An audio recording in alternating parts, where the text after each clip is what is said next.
House Republicans are launching new investigations into Hillary Clinton, including the revelation that her campaign and the Democratic National Committee paid for opposition research that led to the Russia dossier that accused the Trump campaign of collusion with the Russians. Joining us now to discuss all this, Congressman Trey Gowdy, chairman of the House Oversight Committee. Chairman, let's start with the report from several news outlets that the first Mueller charges will be announced tomorrow. As a former federal prosecutor yourself, what will you be looking for? Well, first of all, Chris, we don't know who's being charged. Let's assume arguendo the reporting is true. We don't know who's being charged. We don't know what they're being charged for. We don't know the time period.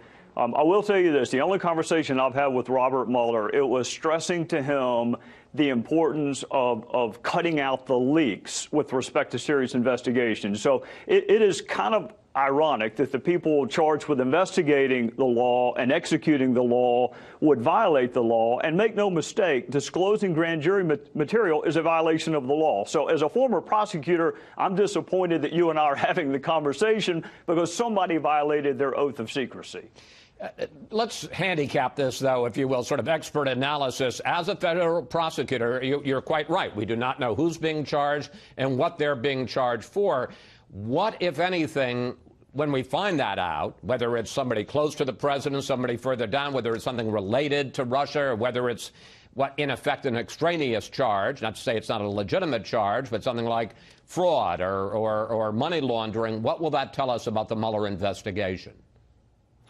Well, that little phrase in the memo from Rod Rosenstein, arose or may arise from the investigation. I mean, the reason you have that phraseology is if special counsel finds evidence of a crime that's unrelated to his or her original jurisdiction, you don't ignore it. But it's going to be really important whether or not this indictment involves 15-year-old business transactions or 15-day-old conversations with Russia. So it's really important what the charge is. It's really important who the person being charged is. One thing I don't get that excited about, although I do see a lot of reporting, is somehow or another you're going to be able to flip a witness, and that witness is going to turn state's evidence on everyone else. If you didn't believe a witness yesterday, chances are great you're not going to believe that witness tomorrow, particularly if they're under indictment and have a reason to curry favor with the government. These investigations come down to documents and evidence much more so than they do witness testimony. So I would caution your viewers, don't get too excited that all of a sudden the government now has a star witness. That star witness you probably didn't believe a week ago, and you won't believe a week from now.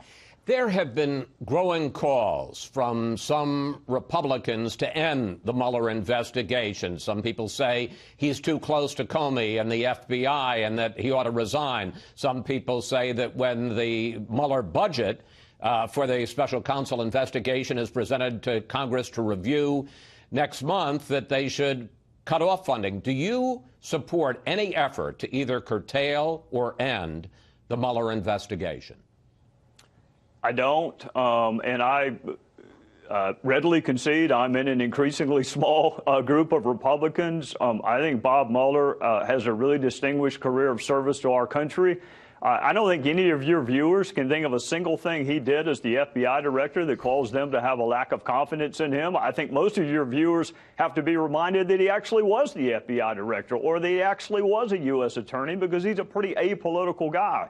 I see the reporting. I see the same thing you're making reference to, that he and Comey are friends. I'm not really sure what the definition of that is. I've got a lot of coworkers that it wouldn't stop me from investigating them or prosecuting them. So they're not family members. They weren't business partners.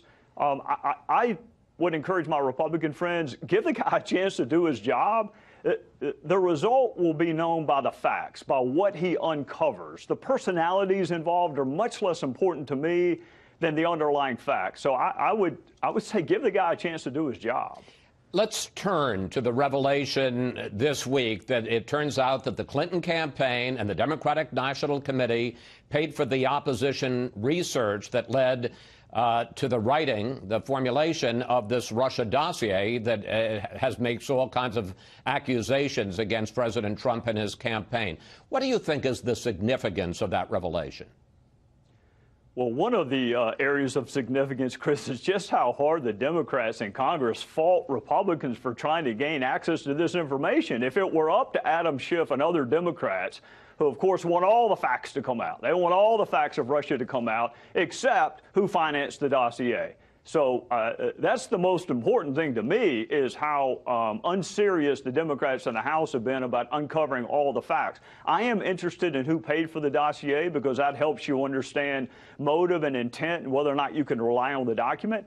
I am much more interested in whether or not the Department of Justice and the FBI relied upon that dossier in initiating a counterintelligence investigation or in court filings. That is really important to me. I don't expect the DNC to be objective. Almost by definition, opposition research is not objective. I do expect an entity represented by a blindfolded woman to be objective, and if they relied on that dossier and they didn't corroborate it or vet it, then we have a serious issue, and that's the next thing that House Intel is trying to find out, is whether or not the U.S. government relied on it. Yeah, let me ask you about that, because what the 2 points you're making, and I agree, these are two very important questions. Did the FBI base its original investigation, at least in part, on the dossier? And when you talk about court representations, that's the possibility that they used the dossier to convince a FISA court to allow the FBI to wiretap people in Trump world, Trump associates. Do you have any evidence of that? I understand the investigation is just beginning. Well, actually, the investigation is not just beginning. We've been trying for a long time to get the Department of Justice to give us access to this information. It frankly took the Speaker of the House this week to tell the department that we're not going away.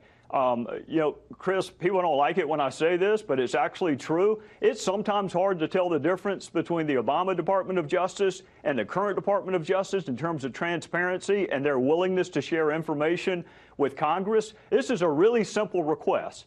Did you rely on the dossier? And if so, did you vet it before you relied upon it?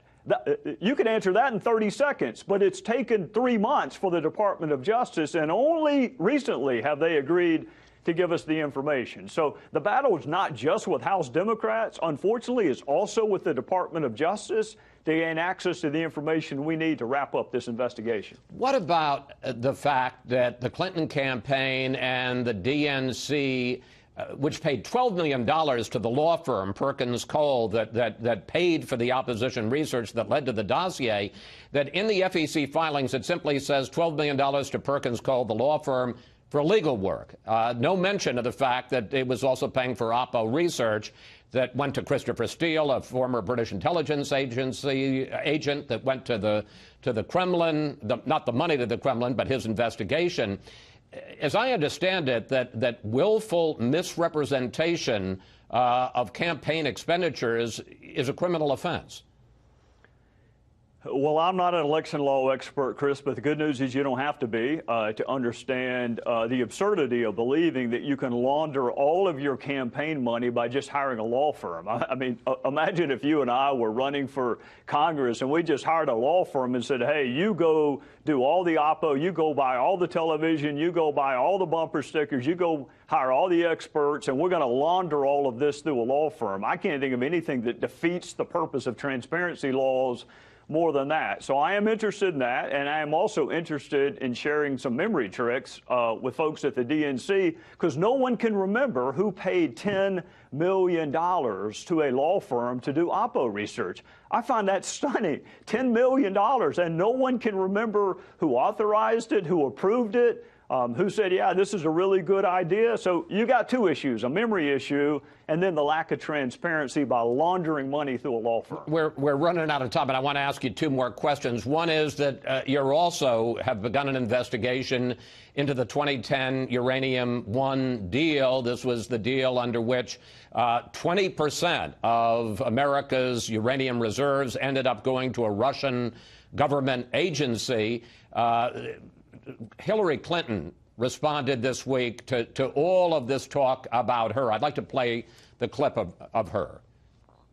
The closer the investigation about real Russian ties between Trump associates and real Russians, the more they want to just throw mud on the wall, and I'm their favorite target, me and, President Obama. We're the ones that they always like to put into the crosshairs.